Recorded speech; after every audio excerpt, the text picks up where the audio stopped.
I wasn't meant to see it. But there it was, posted on a private Snapchat story intended only for her circle of girlfriends. Just half a minute long. A blur of limbs, laughter, someone shouting over the beat of music, and the unmistakable pop of champagne corks echoing behind it all. What froze me wasn't the party. It was the voice, someone yelling, "That's 3 for the win." My stomach twisted. I watched the video again, then again. The words hit colder than anything I'd felt before. In my hand, the engagement ring I had planned to give her in less than a week felt heavy and pointless. Her name was Caitlin. We'd been together 4 years, through heartbreak and triumph. I stood by her side when her mother was sick. She stood by mine when I lost everything after a layoff. I believed in us.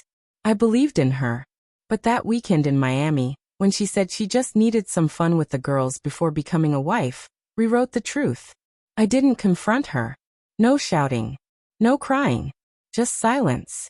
I quietly saved everything, downloaded the video, recorded the audio, took screenshots of the messages in the group chat. I wasn't going to blow up our lives with a single outburst. I was going to show her what consequences felt like. Not out of cruelty, but out of principle. When she came home, glowing and still buzzed on champagne and sun, she threw her heels off with a smile.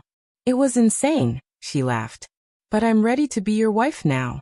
I kissed her on the forehead, masked everything inside me and replied with a simple, "Glad you had fun."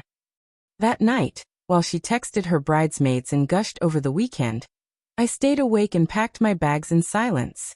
At 3:17 a.m., I walked out. I left my ring on the kitchen table beside a note that said only, "Don't call. You'll understand soon." By morning, I was gone, on a flight to Vancouver. Not to escape, but to give this whole disaster the space it needed to unravel properly. She thought everything was normal. Until the rehearsal dinner. The venue was dressed for celebration. Caitlin arrived looking radiant. But there was no groom.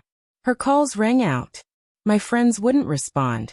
Her confusion turned to panic. "Is this a joke?" her father asked, growing tense. "What happened in Miami?" her mother whispered, trying to connect the dots. By midnight, she was standing in her dress alone. There would be no ceremony, no explanation, and no trace of me anywhere. She tried to shape the story afterward. Told people I got scared, cracked under pressure, vanished without warning. She painted me as emotionally unstable. But truth always finds its way. By Friday, I sent out a select message to a curated group of people, family, friends, colleagues. I attached the video, the audio, and screenshots of what Caitlin and her friends had written. How she bragged about sleeping with 3 guys, how they joked about me being a safe bet. I let the facts speak. No commentary. Just reality. By the weekend, the fallout had already started. Caitlin's job placed her under review. She had apparently crossed the line with clients at a company-sponsored event. Not great optics for a rising associate. Her bridesmaids, sensing the tide turning, distanced themselves. Mia, one of the closer ones, even messaged me. "We thought you were cool with it. Caitlin said you were open." I didn't answer. They weren't sorry. They were scared. In 72 hours, Caitlin lost everything. Her job, the respect of her family, her place in the social circle she once ruled. Her father reached out to me, of all people, to say thank you for showing them who she really was. Even James, the guy she'd hooked up with, ended up embarrassed when the footage leaked among their mutuals. 3 weeks later, Caitlin began reaching out. Texts, emails, even Venmo messages with notes like, "Please, just tell me what you want." But it wasn't about money. This was never about revenge. It was about truth and healing. I updated our wedding website. Where RSVPs once lived, I posted a letter. I wrote, "I loved Caitlin. I stood by her.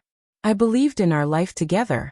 But I will never marry someone who sees me as a stepping stone while sleeping with strangers days before promising me forever." I quoted one of her own texts. "He's a sure thing. I'll marry him, take what I can, and move on to someone better." The response was instant. Her father pulled his business dealings with James' family. Her firm officially terminated her. Mia posted publicly, acknowledging that loyalty matters, that silence in the face of betrayal is complicity.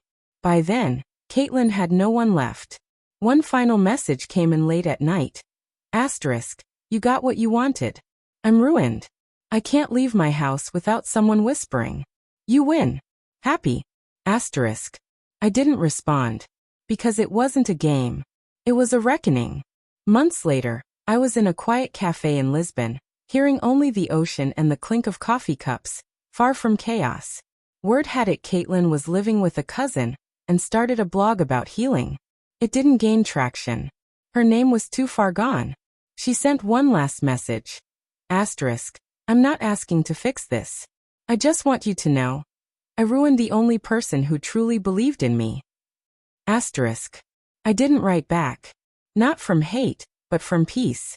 Looking back wouldn't help either of us. What I gained was something she never understood. Clarity, strength, self-worth that wasn't tied to anyone's validation. I rebuilt. I reconnected with old friends. I started consulting. I traveled. I even began teaching young entrepreneurs in other countries. One evening over dinner in Dubrovnik, a friend looked at me and said, "You've changed. You look lighter." And I had. It cost everything. But it gave me back more.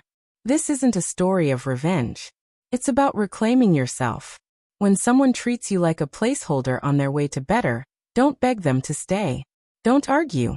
Don't break down. Step aside. Let them trip on their lies. And keep walking.